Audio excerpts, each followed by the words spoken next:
வணக்கம். இந்த பதிவில் நம்ம என்ன பார்க்குறோம்னா, அந்த முக தோற்றம், முக அழகு, இதை ஏன்னா இது ஃபஸ்ட்டு நமக்கு இது பார்த்தோன்னே நமக்கு ஃபேஸ் தான் நம்ம பார்க்குறோம் இல்லையா. ஃபேஸ் நல்லா இருக்கா அப்படின்னு பார்க்குறோம். ஃபேஸில் ஏதாவது பிம்பிள்ஸோ இல்லை பள்ளங்களோ இல்லை தழும்புகளோ இருந்துச்சுன்னா நம்ம அதை ஃபோக்கஸ் பண்ணி பெண்களை நம்ம ஒரு இழிவாக பேசுகிறோம் இல்லைங்களா. ஆண்களுக்கு அந்த மாதிரி இருந்தால் நம்ம அதை ஒரு பெரிய விஷயமாக நம்ம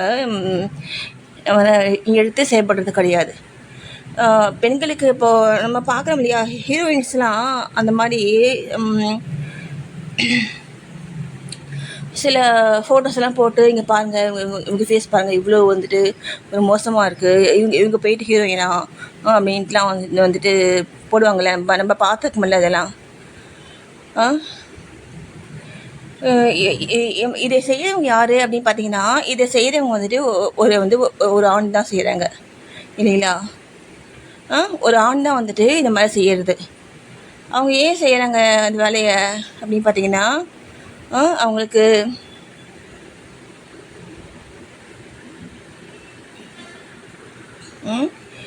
ஒரு ஒரு பலவிதமான ஒரு பேட் தாட்ஸ்னால அவங்க இந்த மாதிரி அவங்களுடைய இமேஜ் அவங்க கெடுக்கிறாங்க இல்லைங்களா.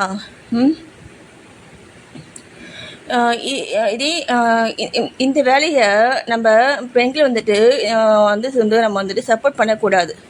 இந்த மாதிரி ஒரு பெண்ணை இந்த மாதிரி பண்ணி ஒரு ஃபோட்டோவோ இல்லை ஒரு வீடியோவோ போடுறாங்க அப்படின்னா நம்ம அதை நம்ம மறுத்து பேசணும் ஓகேங்களா. ஏன்னா அவங்கவுங்க சூழ்நிலையில் அவங்க இருந்து செயல்படும் பொழுது தான் அவங்க எவ்வளோ ஸ்ட்ரகிள் பண்ணி அந்த ஃபீல்டில் அவங்க இருக்காங்க இல்லைங்களா. என்ன அதனால் நம்ம யாரையுமே நம்ம நான் சொல்ல வர்றது அதான், எல்லாருமே நம்ம மதிக்கணும். அந்தந்த பிளேஸ்க்காக அவங்க அந்த மாதிரி செயல்படுறாங்க. அதுக்காக அவங்க ரொம்ப ஒரு ஒஸ்டான பர்சன்ஸு அந்த மாதிரிலாம் நம்ம நினச்சி நம்ம இந்த மாதிரிலாம் அவங்களுடைய இமேஜ் ஸ்பாயில் பண்ணுறதை பற்றினா பெரிய தவறு. அதே மாதிரி நம்ம கிட்ட இருக்கக்கூடிய பெண்கள், நம்ம கூட இருக்கக்கூடிய பெண்கள்,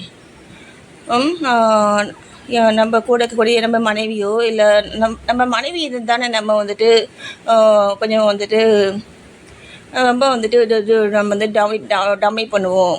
வேறு யார்கிட்டையும் நம்ம வேலை ஆகாது இல்லையா. இல்லை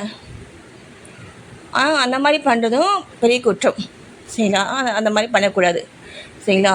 ஒருத்தவங்கள பாடி வச்சு அவங்களுடைய அந்த தோற்றத்தை வச்சு நம்ம அவங்கள நம்ம ஒரு இழிவாக பேசுறது நினைக்கிறது ஒரு பெரிய தப்பு. அது ஒரு தண்டனைக்குரிய குற்றம் அது ஓகேங்களா. அந்த வேலையை நம்ம இனிமேல் செய்யவே கூடாது ஓகேங்களா. உங்களுக்கு பிடிக்கலன்னா நீங்கள் ஏன் மேரேஜ் பண்ணிக்கிறீங்க இல்லைங்களா. பிடிச்சி தானே நீங்கள் மேரேஜ் பண்ணுறீங்க. அப்புறம் ஏன் மேரேஜ் ஆகி வந்த அப்புறம் ஏன் குறை சொல்கிறீங்க. அதை தான் நான் கேட்குறேன். பிடிக்கலையே ஏன் நீங்கள் மேரேஜ்க்கு லைஃப்குள்ளே அவன் நீங்கள் உள்ளே விட்டுறீங்க நீங்கள். ஓகேங்களா. இதெல்லாம் நீங்கள் சரி பண்ணிக்கணும் ஓகேங்களா. யார் ஜென்ஸு என்ன. நன்றி.